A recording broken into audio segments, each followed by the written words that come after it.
Whatever you may perceive, you are not what you perceive.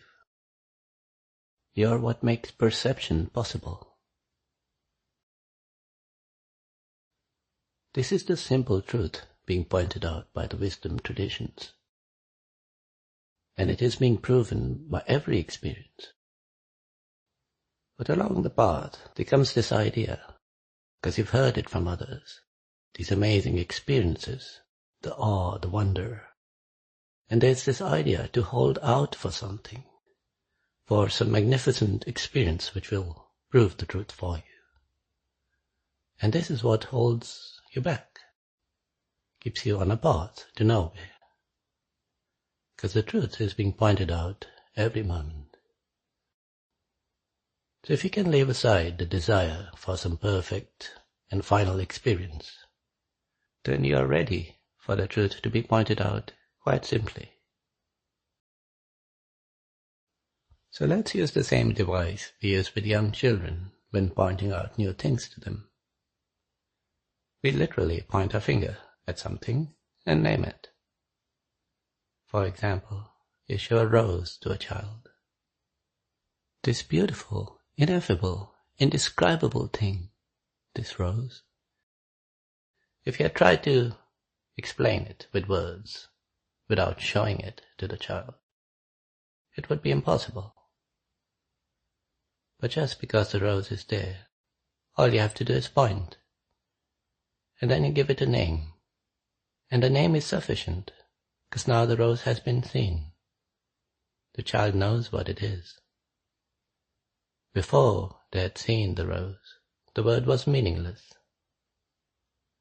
The seeing or the knowing gives the rose its solidity. Now you have this word, I, and it feels solid. There's some solidity behind it. As solid as anything else in your life. What is that solidity based on? You should be able to point it out. The mind might say, clearly, you are an object in this world. Well then use your finger to point to that object. It might seem like a childish exercise, but just try it. See where it takes you. Say you stand in front of a mirror, and you point at your reflection. What are you really pointing at? You're pointing at the mirror, and in it a reflection made of light, the reflection of light. And you may turn your finger towards yourself now, towards your chest. Again, what are you really pointing at? Now you're pointing at clothes. Under there's some skin, and then muscles, and bones and organs. None of that is truly you, because those are not the things that are conscious. And finally, your finger might rise up, point to where your face is supposed to be. Now look very carefully. What is the finger pointing at? Be quite literal about it. What you see is a finger pointing, and the world around it. But where it's pointing at, there's no face and no head. There is no thing there.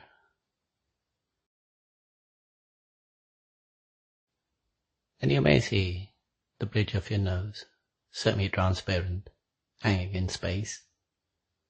But that only makes it more odd. What's behind there? There is no behind. There's just a space of possibility, the capacity for experience, the container for the whole world. Whatever you may perceive, you are not what you perceive. You make perception possible. You make experience possible. And so you are not in this view. You cannot be in the view. Whether from your own perspective and definitely not from any other perspective. There are no other perspectives. This is the true perspective, where the observer remains unobservable and unseen.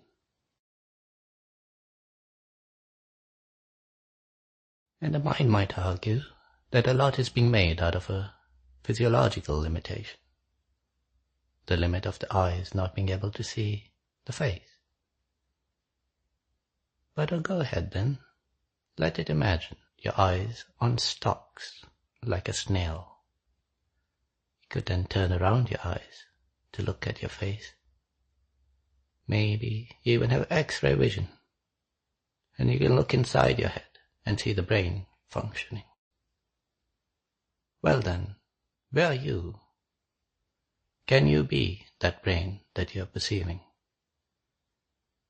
You are clearly on this side, looking, and whatever object you perceive cannot be you.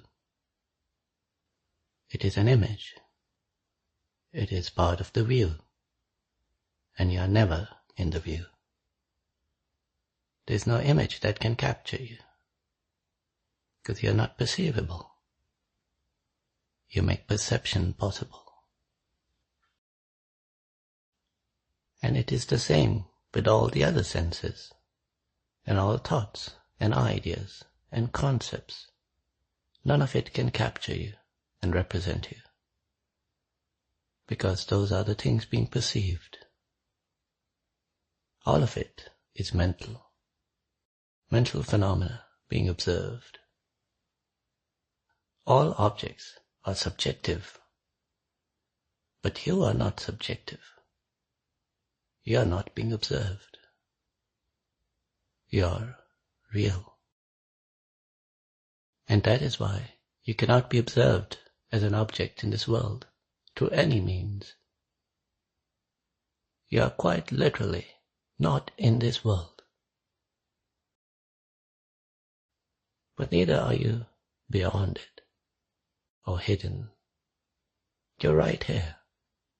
You're obviously present right now. You're present as what makes perception possible, what makes this experience possible. You're the capacity for experience, the infinite possibility for any phenomena to appear. So don't accept it when the mind thinks of you as one subject among many. Because when you point at yourself, you don't find any individuality there. All the differences are in terms of the experience, in terms of the view, the world. But you are not in it. You are what makes perception possible. All perception, all experience is made possible by the same you, the same I.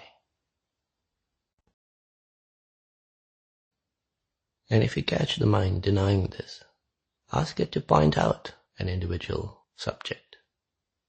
You'll find that it is purely imagination and belief.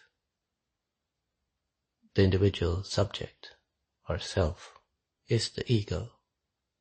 The belief in it is the ego, which is being pointed out as the root cause of misery by all the wisdom traditions.